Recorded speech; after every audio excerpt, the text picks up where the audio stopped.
Hello, and welcome to, or welcome back to, How to Change the World, a podcast for people who are driving impact in their local communities. We provide resources, tools, tips, and everything you need to make change in the world. I am Catherine Alonzo, and today I am joined by Maggie Bauer and Eric DeMarco, two members of How to Change the World book club. We meet monthly and we read nonfiction books from a wide range of genres, all that relate in some way to changing the world. And we today are going to be looking back at 2024, the books that we have read together, and discuss kind of our takeaways and the things that we learned and loved the most from a year of books about how to change the world. But before we jump in, I want to give the opportunity to my wonderful guests to introduce themselves. Maggie, do you want to go first? Yeah, absolutely. Thanks so much for having me on, Catherine. My name's Maggie. I'm originally from Texas, ended up in Phoenix in 2020. I've been here ever since. A little bit about me. I am a proud orange cat mom. Got one cat. Her name is Harper. And I work for a tech company, and we do a lot of work in the nonprofit space. So really excited to talk about the books today. Thanks so much. Eric? Hello, I'm Eric DeMarco. I've been with How to Change the World book club since the beginning, approximately 6 years ago. I work in marketing analytics, and I've wanted to use a book club to learn about social justice and changing the world. And I found Catherine's book club through Meetup and the Changing Hands bookstore, and it's been a fun 6 years since. Thanks, Catherine. Thank you. And it's changed a lot because we actually started off just reading business books.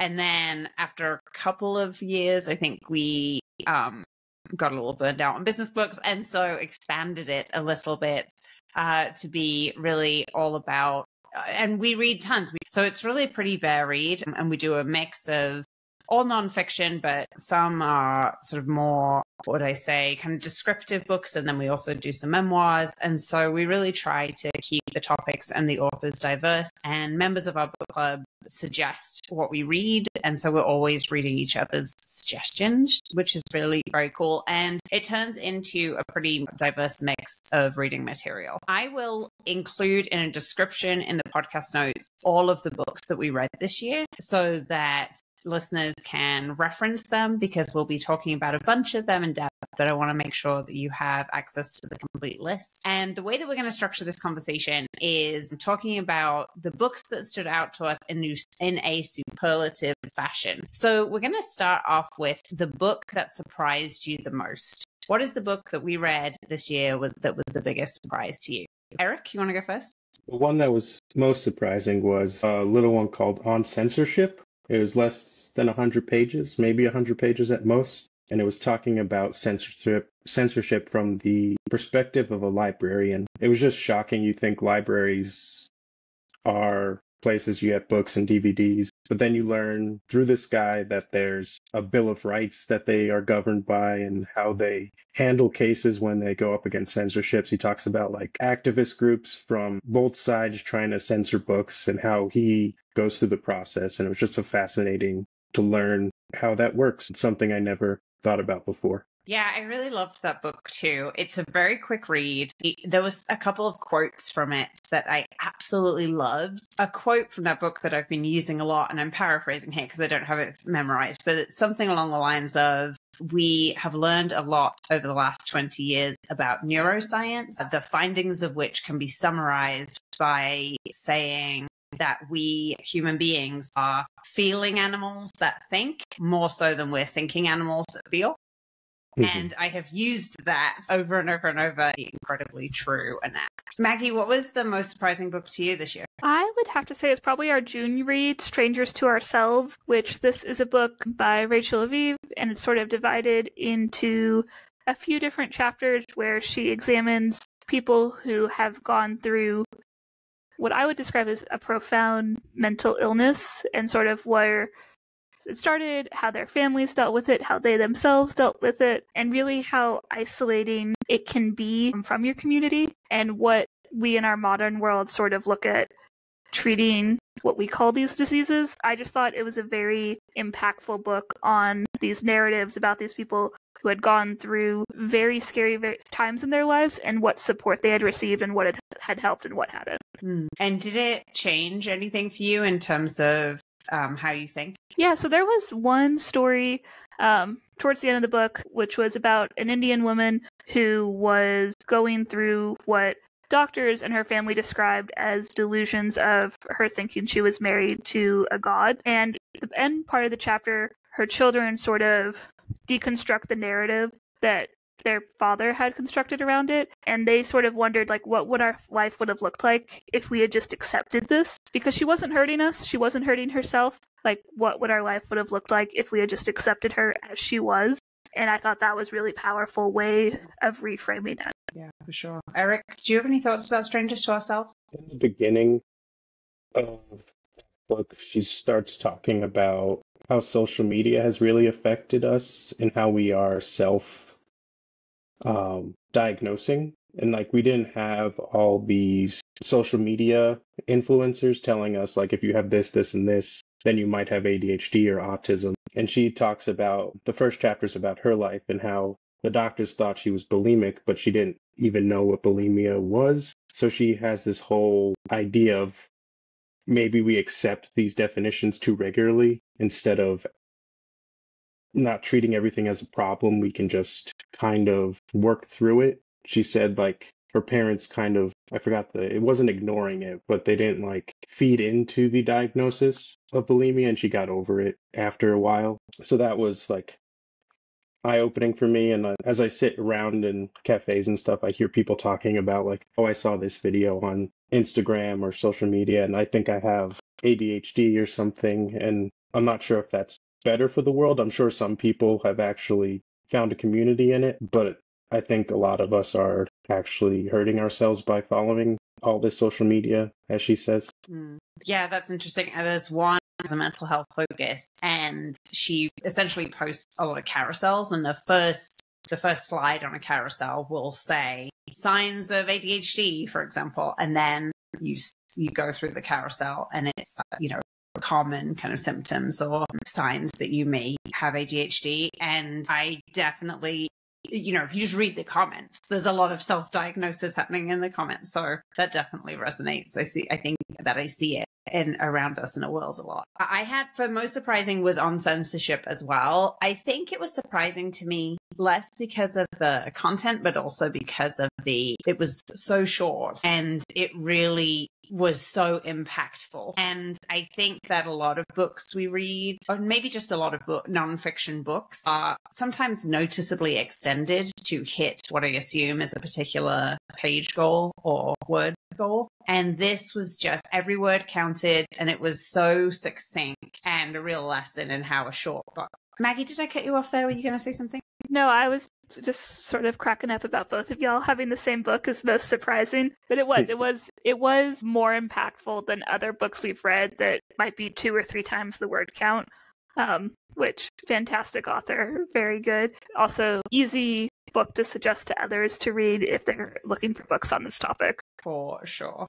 Okay, let's go to the book that changed your mind on something. Maggie, which was yours? Let me look at our list. I would say a big one all the way back in January is probably Consumed. This has probably had the most profound impact on my life out of all of the books we've read. So Consumed is really about fast fashion and its impact on the environment, and linking all of these different concepts of climate change, and then also how workers in countries that produce our fast fashion are treated, and really looking at it through a feminist lens, which I had never really considered that before, but it's impacted me the most because I just haven't bought clothes this year. Like, I think I've bought less than 5 items of clothing this year, and 2 of those are hiking socks.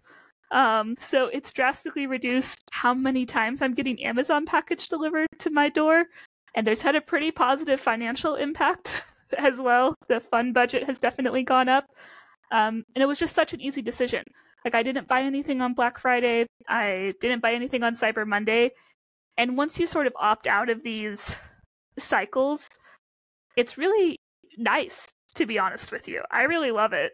I had the same book for that one, Consumed, and there's a lot in Consumed, but the thing that stood out with me, or I guess like nearly 12 months later, the thing that is a habit that I retained is kind of the same one that you said, Maggie, which is I'm just buying less clothes. But I would say I'm more holding onto clothes for longer. So in Consumed, one of the lines that really stood out to me and stuck in my memory is that you should keep hold of your clothing until it is falling apart, basically. That unless there are like holes in it, there's no reason not to repurpose it in some way or even to hold on to it. And I have found now that I am doing that, and what that has done, it's changed my buying behavior. Because when I buy a piece of clothing, I'm like, am I going to hold on to this until there are holes in it? And I don't buy things anymore that I might wear like once or twice. And so that really has created sort of lasting change in my habits. Eric, how about you? Sorry, go ahead. Sorry, I'll let Eric go first. I was going to say, there's a part of that quote where she's like, you have to look at your item as sort of like the cost per wear, and you want to get the cost per wear down as much as possible. So now I'm looking at like, I'm spending this on this pair of jeans. How many times am I going to wear it to get that cost down to zero? And do I want to wear this item of clothing that many times? And if I don't, I'm probably not going to buy it anymore. Eric? Might be a shock, but I picked Consumed as well. Ooh. Consumed is fantastic. It's what I'm hearing. Yeah. I wasn't a big shopper before, and I always wore my clothes until they couldn't be worn anymore. I still have stuff from high school and stuff. But I always thought, like in the book she mentioned, that recycling clothes, which I always thought was beneficial, and they actually did something. She said most of the people just bundle it up and send it to Africa where it goes to a swap meet. And then if they don't want it there, they just burn it. So even like I'm keeping clothes even longer now because I thought like, oh, I can just recycle this and someone like they'll send it to a homeless shelter or something. But I didn't know like the whole process of what happened to it. So, and then learning about like the bigger like systemic things that happen to it, not just like the factories that make it and the workers. She talked about like during COVID, the workers just didn't get paid, and like the fact that there's people fighting over it in Africa to sell to other people and burning it, which is very detrimental to the environment. Like just keeping these things in mind when you're consuming has affected my shopping habits and my keeping habits. Well, it sounds like across the board, Consumed impacted us, which I think is the goal that any author has when they're creating these works and putting them out into the world, which leads us really nicely in being hopeful or motivated. Eric? I think I'm going to go with How Infrastructure Works. That's a book I still feel awe when I'm thinking about it. She was very wordy. It's very academic, but she basically described how humanity makes these amazing systems, whether it's power factories or bridges. She even talks about human systems and how like we all make that work. And it was just like to think of the scale and what humanity is able to accomplish if we put our mind to something. It's hopeful, especially since we have so much coming our way, whether it's climate change or immigration, housing crisis. As long as we have people out there who are still like thinking in like systems and how to make like things better, like she's thinking about the world, I feel like we can figure out how to make things better. Maggie, what did you have for most inspiring? I have to say probably On Repentance and Repair, because that book really talks a lot about forgiveness and what that looks like specifically through a Jewish lens on like what the actual steps are when someone's been wronged and what we sort of view as what forgiveness looks like maybe in different types of cultures. And I really like that she laid out like very specific steps in pathing and sort of like forgiveness is possible. So I really like that. I like the framework of the entire thing. I think right now when there's a lot of interpersonal relationships that might be crumbling or being tested, I think it is very inspiring to think there is a path forward together and we don't have to have it always not go the way that we want. So that I would say that one, just how it talks about forgiveness and how we forgive each other. I was also really inspired by On Repentance and Repair. This is perhaps the one I've recommended the most from this year.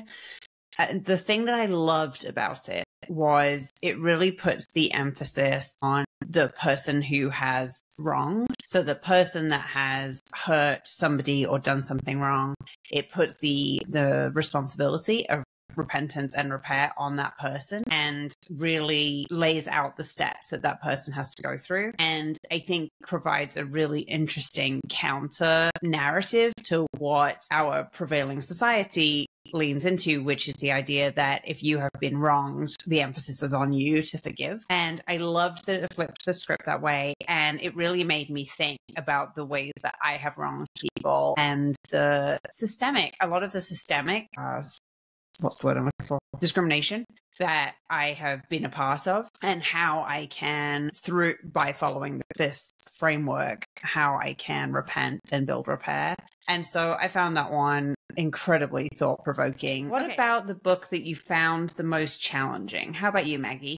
I would probably have to pick our February book, Where the Line is Drawn, by Raja Shahada. It really chronicles 40 years of his life making the crossing from Gaza, where he lives, into Israel and back and forth to visit friends, family, as part of failed peace accords. And the part that was the most challenging was just seeing the drastic change when he describes his border crossings in his youth versus when he is older, and the intense wait every time you have to cross the border to see friends and family, and what that looks like when that's what your entire life experience is, and just how he conducted himself, how he learned to live with this isolation from community. There are just paragraphs when you're reading them and you're thinking about what would it be if I was doing these things, and I think I would crumble, honestly.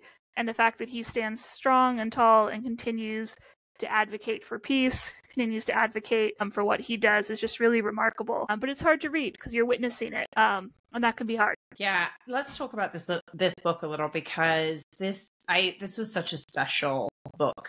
I think we picked it. We knew we wanted to do something around Israel and Palestine because of what is happening in the region, and a lot of people had asked for a book on the topic, but they hadn't asked for a specific book.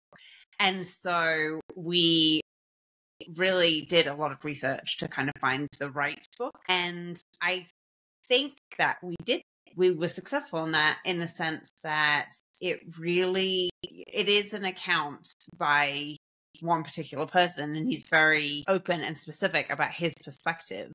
But I think it does a really good job of recognizing that there are lots of different points of view. I don't know. What do you guys think? Yeah, because I mean, Raja is a Christian Palestinian, and Where the Line is Drawn is also a chronicle of his friendship with, I think his name is Henry, who is a Canadian Jew, from what I remember, who ended up moving to Israel. And it's about their friendship, their like lifelong friendship. So, and there's excerpts of their letters they've written to each other over the years, accounts of their meetings. So by bringing in Henry and a few others, you really get a sense of what it is like between these two differing perspectives. Eric, what did you have for most challenging? For most challenging, I had Eating Animals. It's a book about we thought it was a book about trying to convince us to be vegetarians, but it was very interesting when you start reading it. He talks about the whole farming industry and how it affects us all. And he also makes philosophical arguments about eating other types of animals, not just the ones that we eat in America, like cows and pigs. I think he has a whole section on eating dogs or cats that we don't find good here. But it was also difficult because you're given a very logical argument about why it's bad and how the structure it is today that is needed to feed the population. The way we have factory farming, it's creating like pandemics, and the quality of the food is not very good. And the emotional state of the animals, he also goes into it, and he talks to people who work in the factory farms or in regular farms. He goes to like ethical slaughterhouses. So all this, like how our food is made for us. And I've always wanted to move towards a more vegetarian lifestyle, but it's still hard even though I have all this information. So that's why it's most challenging. It like questions who I think I am as a person. Like it's still hard even though you know exactly why you shouldn't be doing something. And it's, I think, one of our other book club members also, he gave it a try for 4 months and he couldn't get enough energy. So it takes a lot of effort. I know Catherine's been a vegan for a while. She probably has a lot to say on this topic. Well, I loved reading this book because I have been a vegetarian since I was 16 and then vegan for the last 5 years. And we've never really talked about it in book club. And it's something that's really important to me. And I have a lot of friends who are really, really, really big animal lovers. Like, love animals and also eat meat, and it's never quite made sense to me. And I was actually a bit nervous about reading Eating Animals because I did skip big sections where it went into details on factory farming and slaughterhouses because I really struggle with that kind of content. But I really, in the introduction, like you mentioned, Eric, he says this is not a book about vegetarianism. It's really a very detailed look at what it is to eat animals. And if you choose to still eat animals, that's fine, but you should know kind of where it comes from. And the thing that I've always struggled with is if you love animals and then eat animals, it's never quite made sense for me. And I was talking to my husband about it, and he was like, well, aren't there things that you do that you probably shouldn't, and you do it anyway because you just ever so slightly high value the other thing? And absolutely there are. Of course there are. Like, my two biggest things are I definitely order from Amazon way more than I should. And then the other thing is I fly long distance a lot. And the carbon footprint of that is significant. And yet it is more valuable to me to see my family. So putting it in that context really helped. And then the thing that was really interesting to me from the discussion we had about eating animals, and also then the months that followed, because sort of following each book member's journey, because when we had the conversation about eating animals, there were several people who said they were either vegetarian or they were consciously going to decrease their meat consumption, and then seeing how that played out. What really struck me is actually how difficult it is. One person talked about how they just had no energy and they couldn't, on a vegetarian diet, they just couldn't muster the energy to get through the day. Another person talked about how much they were made fun of by their family by not eating meat, and that it was a real point of contention in their family. Someone else talked about the traditions and raising a family, and just not only the time pressure, but the financial pressure of preparing different meals to different people. And it made me realize that it's not as simple as whether you like animals or not. It's actually way more complicated than that. And so the book was really helpful for me, but the discussion, I loved the discussion, and it really made me realize how complicated a choice this is. Hopefully one day. I keep on narrowing down. I keep on introducing more vegetables, and it's the goal still.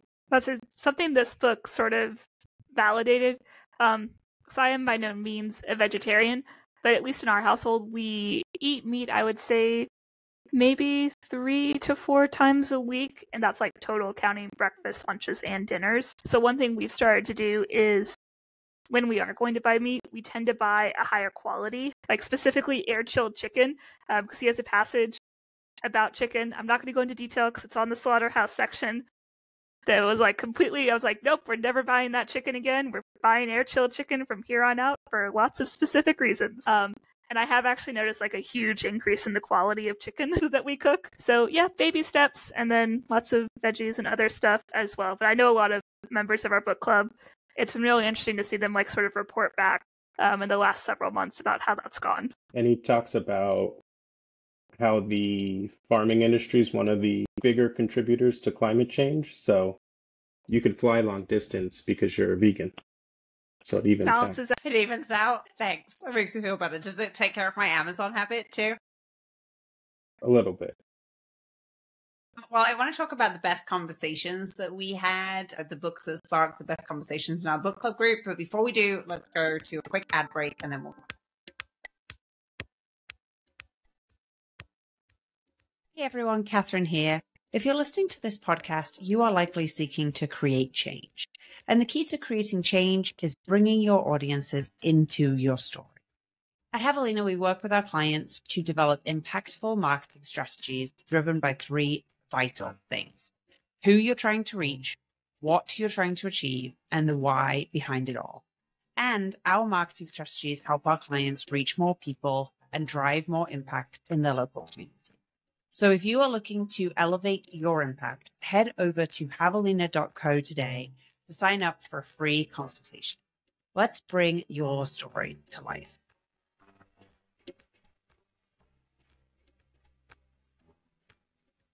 So, Maggie, for you, which book sparked the best book club conversation? I mean, I want to pick a book we haven't mentioned yet. I would say probably the conversation I was most surprised by was The Debt Trap, because we had a lot of new members come for this book specifically, and it was just really fascinating to hear people from all over the country, all different generations, all different socioeconomic groups, talk about what their relationship to student debt looked like and what their family's relationship to student debt looked like. Like, that's what I found the most impactful. Hearing all those different backgrounds, hearing what it's looked like over the years, I thought that was probably good. That one specifically, towards the end, we really got focused on, like, we've read this, we know it's bad, what do we do? And that was sort of one of the first ones where it was very like, what should I individually do about this topic? That was really brought up earlier on in the conversation about this book. Eric, how about you? I think strangers to ourselves, like for the debt trap, everyone was talking about like their educational history. Since strangers to ourselves was really about like a mental health and like family relationships, a lot of people opened up about what they've gone through and how they've had to deal with the mental health industry. And like there's a whole section on SSRIs, and the author's very like pro SSRI, and then we had like a discussion on that versus mental health and how all of this affects everyone in the current world. So everyone had their own stories to contribute. It wasn't just about the stories in the book, but we also had like who we related to and how their stories helped us. Those are often the best ones, I think, where people connect on some personal level. And one of the things I love about this book club is, I would say, more often than not, there's something personal that people can connect to, even if it's in a really surprising or unexpected way. Do you guys find that? Yeah, I mean, best example is yesterday we had our December book club, which I unfortunately did not have time to read the book, but even despite not reading the book, there were still things brought up that I personally connected to and was able to get some of the takeaways from the book sort of through the discussion that we had. The most surprising or the best conversation for me that we had was A Renaissance of Our Own by Rachel Cargill. And this was more than anything to do with the timing of it. So our book club in which we discussed A Renaissance of Our Own happened just a little under a week after the presidential election. And A Renaissance of Our Own is a memoir by Rachel Cargill, and it really tells the story of her becoming an entrepreneur, an activist, and her own story of building and developing a life that she loves and stepping outside of a lot of the rules and conventions that she was raised within. It's also a story of her own role within reckoning with feminism and recognizing how white feminism has intentionally excluded Black women and women of color, and her own journey as a feminist and somebody that educates and talks about and teaches about feminism that absolutely must be inclusive. Now, when we picked this book, I didn't intentionally time it out with the election. Like, I didn't consider the election at all. And it just ended up being, I think, kind of the perfect book at the perfect time, because it wasn't directly about politics or the presidential election, but it was about breaking with convention and the role that we can all have in, one, making a difference in the world, but two, building lives that we love. And the conversation was just so varied. And I think that it gave each person a way to connect with the material, but also to connect with what was happening in this moment in a way that was relevant to them. And people really just shared how the book did or didn't connect with them, but they also shared how they were feeling in this moment. And I just really ended up leaving that conversation feeling connected to people, and in that way that it helped. Did you guys have any thoughts about that conversation that we had? It was definitely a good conversation. I think something that we had sort of talked about, or I think you might have posed the question of like, Because one of the things in the book that Rachel Carlisle really emphasizes is building your own mission statement and not using more sort of like maybe what your parents want your mission statement to be or society. And you kind of asked us what are if we had one of those. And it was really enlightening to hear other people's answers on that topic and see what other people sort of define their life around in a different way than like, what do you want to do with your life? Okay, next category. So which book made you feel seen? Eric? For that one, I'm going to go with Where the Line is Drawn. The way it emphasizes the human connection and his philosophy on handling his current living conditions, his derived from his father. He called it the third way, I believe. And everyone around him was like very set in their ways, and he was always very optimistic about there being a better way, a more human way for people to come together across borders. And he always respected like his friendships no matter where they were from. And he never like left for an easier life. Like he talked about how he went to one of the English schools, I want to say Oxford, for law school, and then he came back, and he was always like, so like the human way of like solving a problem and always like choosing the hard way where not everyone agrees, it's not always a fight, and always like forgiving your friends. Like one of the big talking points is that Henry never got involved in activism, and Henry said, like, that's not who I am. And Raja took that personally for a while. I was like, I'm your friend, you see me struggling, why aren't you helping? And I think over the years Henry got cancer and they had like a reunion, and then like just the forgiving and like speaking about their differences and like the love that they had for each other. It's very like, I don't remember if we discussed this, but it's very like different than most relationships that two male friends have in America. So it's very aspirational. I hope I would be like, I haven't been in the same situation, but that's how I would like to approach these types of situations. Thanks for sharing that. Maggie, how about you? I don't want to give a duplicate answer, so I'm looking at our list again. I think Same as Ever, which we read earlier in the year, where sort of the takeaway is in the moment, things might be really scary, but in the long term, they kind of work out. I mean, they don't always work out the way you thought they would, but they tend to be better sometimes. I realize that's a lot of qualifiers. And that one really just made me think about sort of like my life, like habits and patterns, and sort of like where I thought I was in my early 20s versus now. And it's like, oh yeah, like things in the moment might be a little bit harder. This was also right when I was like changing jobs, like right around that exact same time of like things might be really hard and scary in this moment, but probably 5 years from now you'll look back and be glad that you made these changes, because that tends to be how things work out. And things might not be great like in year 2 or 3, but when we stretch out towards that future, it's usually better. Yeah, I really loved that book. Quick, easy read as well. But it was an interesting way of looking at some of the same ideas that you hear over and over and over. And, you know, the main thesis being that some stuff you can rely on. And I think that that's helpful for people at a time when stuff changes all the time. So I wouldn't have thought of that one, but that's a good one. The one I felt most seen by was Eating Animals, but in the interest of course, you're vegan. Well, I will say the book I think was written in the late 90s and really talks about a vegetarian diet. And I was like, I really think it should be about a vegan diet, but that's okay. That's the sequel. Yeah, exactly. But in the interest of covering all the books we read, I will go with The Right Call by Sally Jenkins, which was the December book, which tells a series of stories about sport athletes and people in sport. And Sally Jenkins is a sports reporter for the Wall Street Journal, I think. And she tells... Washington Post. Okay, thank you. Not the Wall Street Journal. And she tells stories from her long career and takes lessons from them that we can apply in jobs. And at one point in the book, she says that these lessons can apply to jobs and pursuits that are mainly performed above the shoulders, which I thought was a really good way of putting it.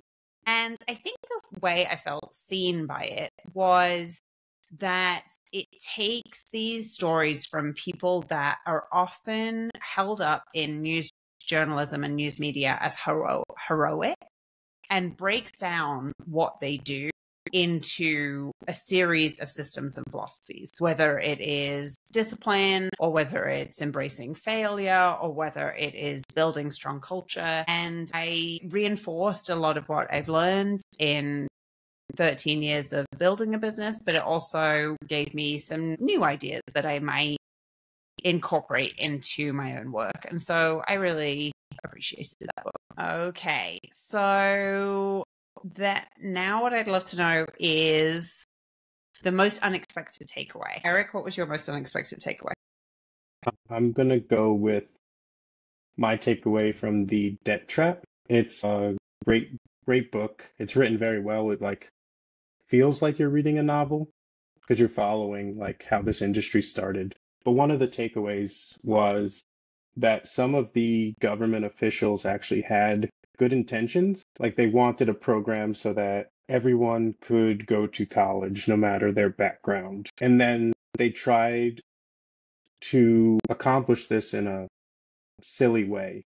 They were trying to hide all the debt from the American people. So they started up a private company to run this whole system that they could give loans to. And they kind of made one mistake after the other. So the takeaway that I have from this is that if you start something with good intentions, you still have to consistently watch how your system unfolds and not make sure there's no perverse incentives. And if you start by hiding some trivial thing, if you think the American public is going to turn on you or the Senate or the Fed because you're spending too much on education, you should evaluate that and get opinions from other people before you just automatically decide to hide your errors or your things you don't think will work out in the future. That seems like a pretty big takeaway. How about you, Maggie?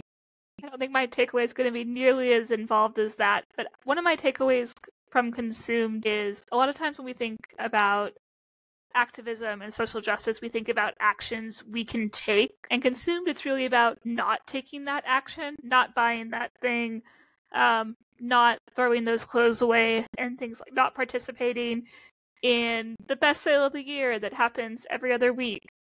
And I thought that was sort of a different way to look on choice, actions, and just sort of, because inaction is a choice, and that was sort of presented really clearly in this book.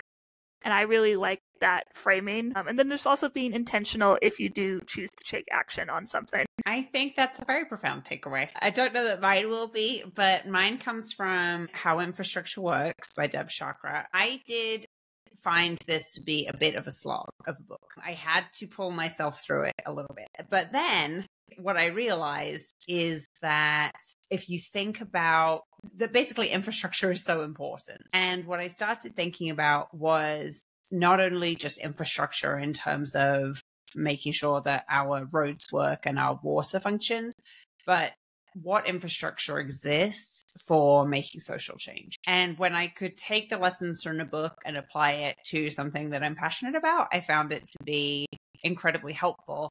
And thinking about the thing with infrastructure is that you only pay attention to it when it breaks. That when it is working its best, it runs seamlessly and you don't have to think about it at all. But infrastructure must be invested in and maintained. And so when I thought about the infrastructure that exists for my own life, for my own businesses, for my clients, and applied the lessons from the book to that, I found it to be incredibly helpful. All right, let's wrap up with personal favorite of the year. Eric, what was your personal favorite and why? My personal favorite was On Repentance and Repair. For some of the reasons we mentioned before, I've always had this vague sense of that there's a rupture and repair in a relationship, and there has to be some way to repair the relationship, or at least take steps towards fixing a mistake that you made.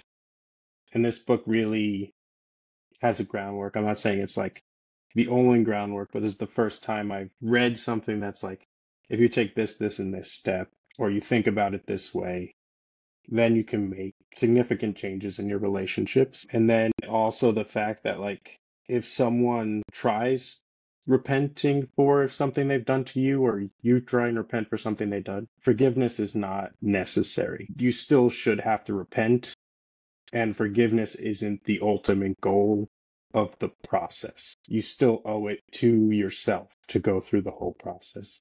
Those are really big lessons that I'm trying to, like, implement into how I live my life. Super powerful. Maggie, how about you? To go through a couple of the ones that have come up several times. I mean, honestly, we're going to go back to consume. I have had such a profound impact on my consumption changes this past year, and it's really sort of freed a lot of capital, both like physically, like I no longer have to have space for these things financially because I'm not buying a new shirt every week. And then also mentally, like I'm not having to think about the things I buy and when they show up and how I'm going to use them, and then feel guilty when the like $8 pair of pants I bought ripped the first time I wore them. So it's just sort of very freeing in a way. It also kind of feels like you're opting out. And it's also changed a lot of my relationships when you no longer are like, oh, let's go shopping. Like, what do you do instead to fill that activity? And what do I do that is not a consumption-based activity? Which has honestly been really challenging this past year, but it's been a really good process. Have you come up with any good ideas? Yeah, so I've gotten really into silversmithing the past year. What is silversmithing? So all the jewelry I wear, I make. Like literally everything that I wear, I made my rings, my chains. All the jewelry I wear to book club is something I've made, which I adore. I've made some really great friends. I have a great community. And it's been a really fun hobby to sort of like, I spend all day on the computer and then I can go to the studio and play with silver and torches, and it's a lot of fun. That is awesome. I love that so much. I love that idea of thinking of alternatives to consumption-based activities. I think my personal favorite is A Renaissance of Our Own. This was a difficult choice for me. There were 3 or 4 that I will stay with me, but I think that the reason I landed with A Renaissance of Our Own is because the central concept of the book is building a life that you love, and not feeling like you have to stay within the rules that anybody lays out for you. And I think that is such a powerful message at any time, but maybe particularly now. And there were multiple people in the book club that said that that idea really resonated with them, and it certainly did with me. So that probably keeps the favorite of the ML. So was there anything that stood out to you guys as like a theme? That we've talked about some really just very different books, but when you think about our year in review, do you have like a theme or a takeaway that stands out? It took me a minute to kind of piece this together, but I think there's at least half of the books have a theme of watch out for unintended consequences. We could think of Consumed Infrastructure, The Debt Trap, Strangers to Ourselves, and we didn't talk about this. It's a very academic book. I'm sure Maggie and Catherine. Are you going to say the originalism trap? Originalism trap. Like, there's things that are built into the system, whether intended by other people or unintended, like you didn't think about it. Like Consumed, we have all this clothing, we all want to be like popular, but someone has to make all the clothes, and it went from like 4 seasons a year to like 52 or 70 seasons a year. Some stores were having. For The Debt Trap, they wanted to give education to people so we can keep up with the global development of the world. New technological jobs were happening and we needed to keep up.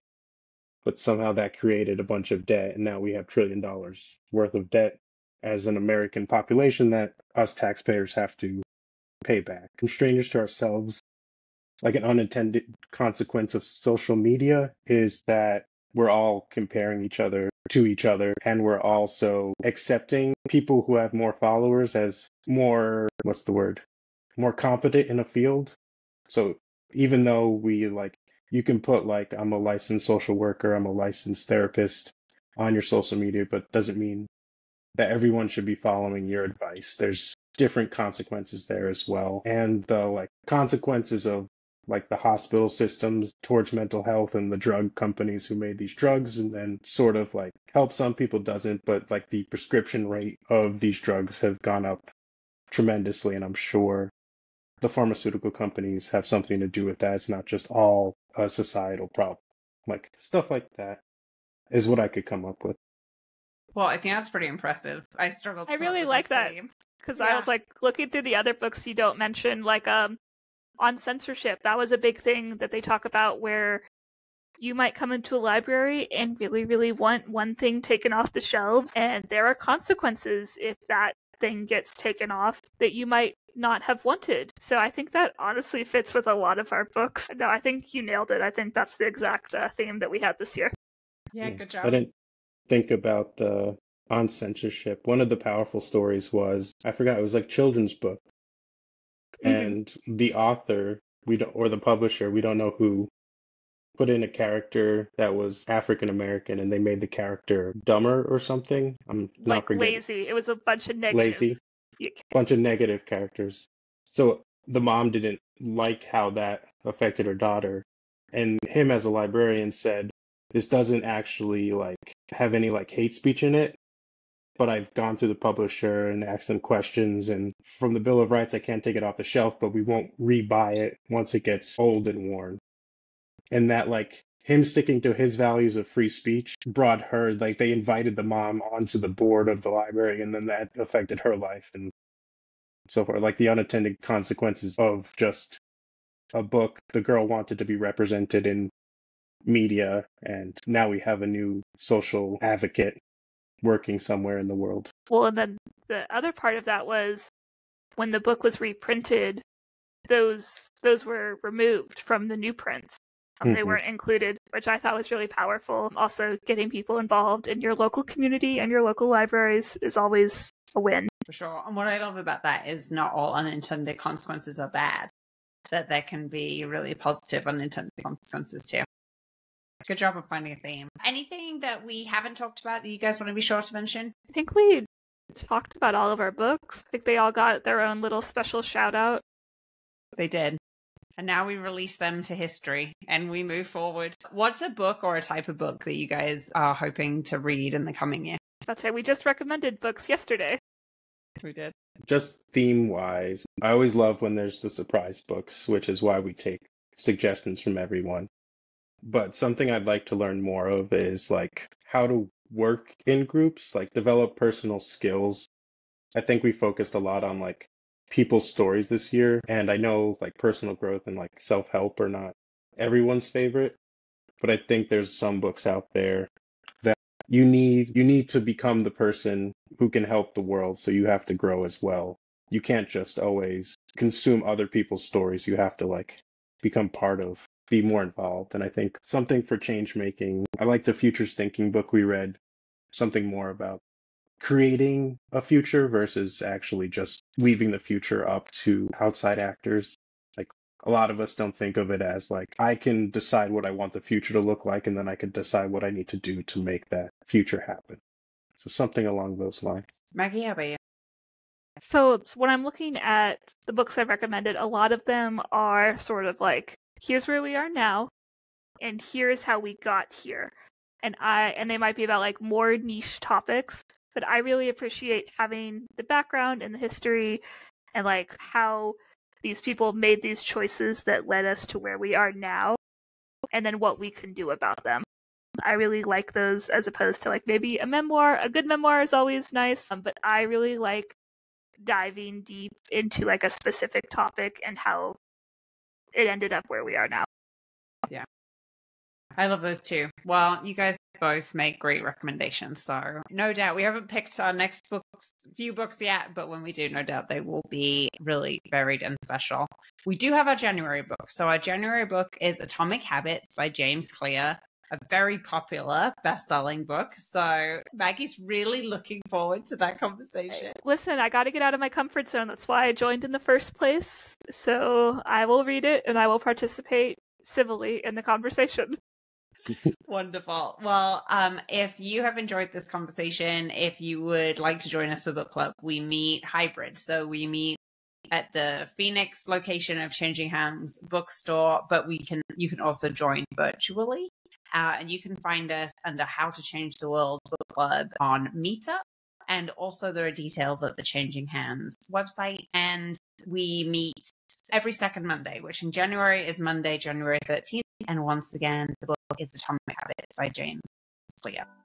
Maggie and Eric, thank you so much, not only for joining us for this conversation, but just being such awesome book club members. It wouldn't be what it is without you, and I am entirely grateful for it. So thank you guys so much. Thank you. It's been a lot of fun.